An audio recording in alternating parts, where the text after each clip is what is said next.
Scan to unlock Sovi and ace your tests.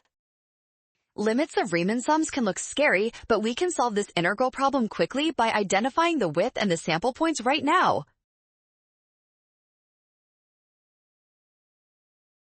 First, we find the width of each rectangle by subtracting the lower bound -2 from the upper bound 3, then dividing by n, which gives us 5 over n exactly.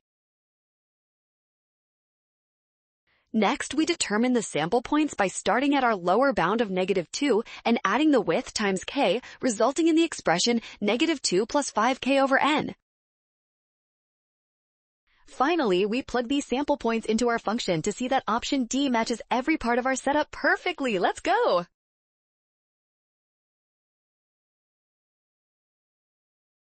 Well done! Scan the code. You can learn better with Sovi. Watch signs to avoid rush, trust given, and check steps for option D.